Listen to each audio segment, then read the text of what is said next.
Well, it's videoing, so Okay. So I just have like three questions. I need like 30 seconds of a good thing that you say to use. Okay. How do you know when a show is ready to get brought to Broadway? it goes through a number of different um, runs typically before it gets to Broadway. So you're going to start it with just a standard table read. That's a bunch of people sitting around reading a play, and then you're touching it up. Then it goes to what's called a 29-hour read, which is an industry read, which means you leave it less than 30 hours because once it hits 30 hours, you've got to pay them like it's actual theater. So that's why it's 29-hour, but that's everyone standing, reading, and acting it out a little bit.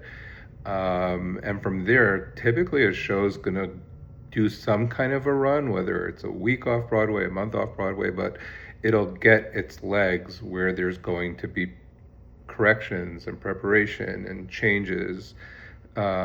And lastly, it always has previews when it's a Broadway run, and you're allowed to change the show during previews. So you're going to do that as well. And by the time you're done with previews, you have what hopes to be a final working production for theater.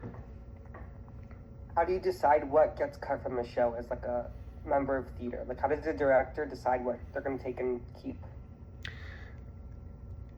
It's just about honesty. You're getting a lot of feedback from the other people in the room. That could be actors, that could be the director, the writer, and based on everybody's feelings, things work, things don't work. Sometimes the writer's like, I don't care, I need this in here, so you leave it in there.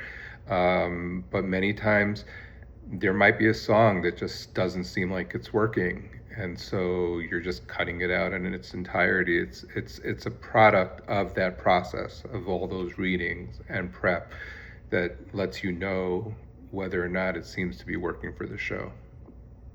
What are some things that go into a Broadway show that people might not think about, like the audience members, like that producers have to deal with to get a show to Broadway? That's a really good question. I don't think that people realize how much work goes into the process. You know, the when someone is simply going to see a show and they kind of see that end, it's like an orchestra. You're seeing it all at the end, but it literally is like an orchestra in a sense that every single piece it takes so many different pieces in order for it to be created.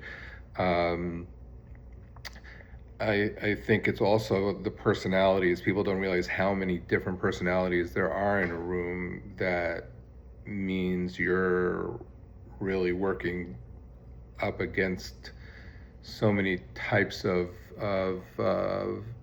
minds with different experiences coming from different places. Uh, I think a big thing that people don't understand is the finances behind it as well, and what it takes just financially to get a show from the page to the stage.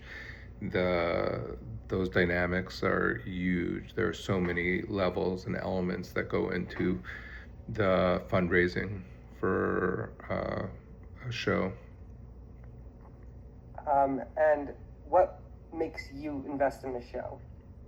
Like, what do you look for to invest in a show? Is it emotional things, or is it how much you're going to make back off of a show, or what do you decide off Yeah, of? it's a combination. As a producer and investor, I have done both. I've been a part of a show that I was questioning whether or not it may make its money back, but I did feel something for it emotionally.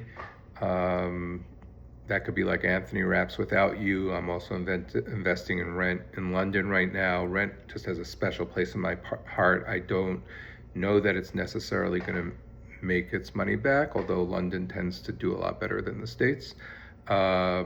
But yeah, and then there are shows like Chess that I invested in, which I had no emotional connection to at all. But financially, I thought at the time it would be a very big success. So it goes both ways. Sometimes if you're lucky, there's a mixture where you're both having feelings for a show, a connection to a show, as well as looking at the numbers, and it looks like it's going to do well. And then how many shows don't get brought to Broadway because they can't fundraise enough? Many more shows than do, for sure. Like what number? Like what percentage of shows do you think won't make it to Broadway because they can't raise the funds? I don't know. I don't know the answer to that question. I think it's probably 95% of shows don't make it to Broadway because, I mean, in a Broadway, I think last Broadway season, how many shows did they say there was? 29? Was it? I forget the number of shows it was in that season, but think about that. Like, how many shows in general are off Broadway? Hundreds of shows throughout the year. All of those shows want to be on Broadway. You know, how many shows are regional throughout the country? All of those shows would love to be off Broadway and then certainly on Broadway. So I would think that there are thousands of shows, hundreds, if not thousands of shows out there that wish they could make it to Broadway that haven't quite gotten that won't quite have the funds to do it. And that's what's stopping it. It's funds. And that comes from theaters, that comes from other producers. So Okay. Thank you so much. That was it. If you could just send me that video, please. sure. Am I able to send this 6